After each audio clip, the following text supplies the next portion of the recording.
Viral মনালিছাই কিছু এটা আদৰ্শ থৈ গ'ল। সেই আদৰ্শটো কি আপোনালোকে মন কৰিলেনে? কুম্ভ মেলা ক'ত হৈ আছে মই নাজানো, কিন্তু ছ'চিয়েল মিডিয়াত যিখিনি পালোঁ বৰ সুন্দৰ, সঁচাকৈ বহুত ধুনীয়া মনালিছা। ইন্দোৰৰ হয়, মধ্যপ্ৰদেশৰ হয় বুলি ইয়াত ছ'চিয়েল মিডিয়াৰ যোগেদি জানিব পাৰিছোঁ। তো ভাইৰেল মনালিছাই এটা আদৰ্শ দিলে। সেই আদৰ্শটো মই গোটেইখিনি প্ৰায়খিনি ভিডিঅ' চাই মই বুজিব পাৰিলোঁ যে তেখেতক বহু লোকে তেখেতৰ সৌন্দৰ্য দেখি তেখেতৰ প্ৰতি আকৰ্ষিত হৈ দুৰ্বলতা হৈ তেখেতক পইচা দিব বিচাৰিছিলে। 5,000, কোনোবাই 2,000, কোনোবাই 1,000, কিন্তু তাই লোৱা নাছিলে। মনালিছাই সেই পইচা লোৱা নাছিলে, তেওঁ গ্ৰহণ নকৰিলে। তেওঁ সোধা হৈছিলে যে কিয় আপুনি এই পইচাটো গ্ৰহণ কৰা নাই, আপোনাক মৰমত দিছোঁ। তাই তেতিয়া কৈছে যে মই এনেই পইচা নলওঁ, মোৰ পৰা আপুনি, মই তাইৰ ৰুদ্ৰাক্ষ মালা বিক্ৰী কৰে, ৰুদ্ৰাক্ষৰ কিবা কিবি এনেকুৱা মণি মুকুতা বিক্ৰী কৰে। তো তাৰ বিনিময়তহে তাই পইচা ল'বলৈ সন্মত। গতিকে আমি বহু নাৰী দেখিছোঁ দেহাৰ বাবে, দেহাটোক লৈ ব্যৱসায় কৰে। কোনে কি কৰিছে মই এইবিলাক বিতৰ্কৰ মাজত সোমাবলৈ ইচ্ছা নাই, কিন্তু বহু নাৰীয়ে যিবিলাক এনেকৈ পইচা পালে লৈ লোৱা দেখা যায়, কিন্তু মনালিছা অলপ ব্যতিক্ৰম। তাইক কেতিয়াও তেনেধৰণে মৰমত দিয়া পইচাও তাই ল'বলৈ নিবিচাৰিলে। তাই ক'লে যে মোৰ পৰা কোনোবাই মালা ল'ব, সেই মালাৰ বিনিময়তহে মই পইচা ল'ম।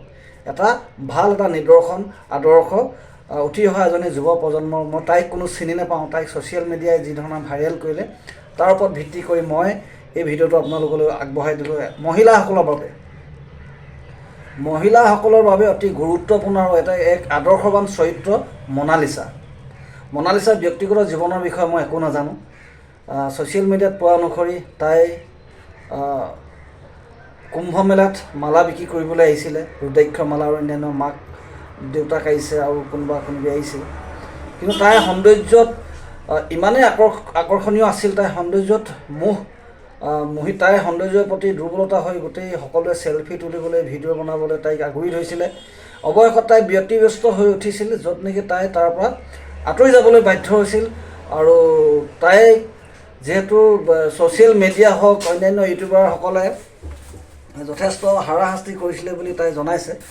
গতিকেলৈ যাৰ পৰিণতিত তাই থাকিবলৈ অসুবিধা হ'ল। তাই যিহেতু মালা বিক্ৰী কৰিব আহিলে, তাই মালা কোনো বিক্ৰী কৰিবলৈ সুবিধা নাপালে, সুযোগ নাপালে, যাৰ পৰিণতিত তাই ঘৰলৈ যাবলৈ বাধ্য হ'ল বুলি এক ভিডিঅ'ৰ যোগেদি জনাই দিছে।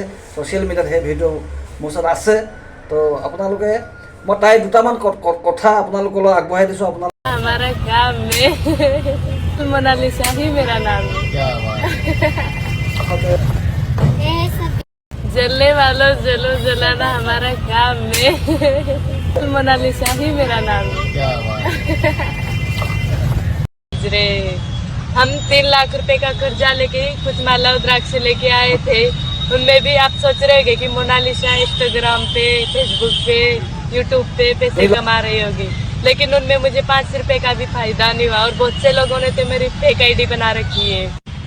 योगी आदित्यनाथ से मेरी एक विनती है कि कुछ मेरी सहायता करे। मेरा बहुत मन था कि मैं एमएलए में रहूं, एमएलए को अच्छे से देखूं। मैं भी पहली बार आई थी, लेकिन मीडिया वालों ने, पब्लिक वालों ने मुझे बहुत परेशान करके रखा है। इसी कारण मैं छोड़ के जा रही हूँ महेश्वर में। मेरे मम्मी पापा भी मुझे भेज रहे हैं, क्योंकि वो भी आज मीडिया वालों को, पब्लिक वालों को। हाय गाइस, जैसे कि आपने देखा होगा कि आज मीडिया वाले ने, पब्लिक वालों ने मुझे बहुत परेशान किया। ये बात को लेके मेरे माता पिता भी बहुत परेशान है। इसकी वजह से मुझे তো আশা কৰোঁ আপোনালোকে ভিডিঅ'টো চাই বুজিব পাৰিছে নিশ্চয়। তো মই ভিডিঅ' এডিটিং কৰিবলৈ শিকিছোঁ, যিহেতু নতুন, সিমান পাৰ্গত হোৱা নাই। তো মনালিছাক লৈ যিটো কাহিনী সৰ্বত্ৰে চৰ্চা চলিছে, তাকে লৈ মই ভিডিঅ'টো আগবঢ়ালোঁ। আশা কৰোঁ সকলোৱে, আপোনালোকে ভাবিছে চাগে এই চব এই দৃশ্যটো, তাই মানে চেলফি আৰু মানে ভিডিঅ'ৰ কাৰণে তাই ইমানে অসুবিধা আছে, তাই কাপোৰ ঢাকি দিবলগীয়া আছে, ইমান হেঁপাহ আছে দেখিলে সঁচাকৈ খুব আচৰিত আৰু দুখজনক। আপোনালোকে নাভাবিব ক'ত কুম্ভ মেলা আছে, ক'ৰ ছোৱালী হয়, এখেতে আকৌ ভিডিঅ' বনাবলৈ কি দৰকাৰ পৰিলে। আচলতে ঠিক সেনেকুৱা ধৰণৰ কথাটো নহয়। ছ'চিয়েল মিডিয়াত এটা যিটো চৰ্চা হৈছে, তাক লৈ মই ভিডিঅ'টো বনালোঁ। তো আপোনালোকে দেখিছে তাই জানিব পাইছে, গুচি গৈছে, তাইক লৈ যোৱা হৈছে বিভিন্ন দেশত, তাইক লৈ যোৱা হৈছে। তথাপিও তাইক সুধিছে, মানে এগৰাকী নাৰীয়ে কি কৰিব পাৰে। মই এই কথাটো আমি ছ'চিয়েল মিডিয়াত বুজিব পাৰিলোঁ। সেইটো নহয় যে পুৰুষে কৰিব নাই, কিন্তু হ'লেও নাৰী এইটো মোহময়ী তাই সৌন্দৰ্যৰ প্ৰতি আকৰ্ষিত হৈ কুম্ভমেলাত যিখিনি মানে নিদৰ্শন দেখিলোঁ ছ'চিয়েল মিডিয়াত তাকে লৈ মই ভিডিঅ'টো বনালোঁ আচলতে। আৰু কৰ্মমুখী আচলতে তাই যিহেতু মধ্যপ্ৰদেশৰ বুলি কৈছে, ইন্দোৰৰ হয় বুলি কৈছে, মই তাইৰ বিষয়ে একোৱেই নাজানো। সামাজিক মাধ্যমত যিখিনি দেখিছোঁ সেইখিনিকে লৈয়ে ময়ো ভিডিঅ' এটা আগবঢ়ালোঁ। তো ইয়াত যদি মোৰ কিবা অজানিতে কাৰোবাক আঘাত দিছোঁ, কিবা আঘাতজনিত কিবা কথা কেনেবাকৈ মোৰ মুখৰ পৰা ওলাই গৈছে, তেন্তে ক্ষমা কৰি দিব আৰু মোৰ ভুলবিলাক সদায় আপোনালোকে শুধৰাই দিব। তাকে কামনা কৰিছোঁ। আজিলৈ ভিডিঅ'টো ইমানটা সামৰণি মাৰিছোঁ। ধন্যবাদ।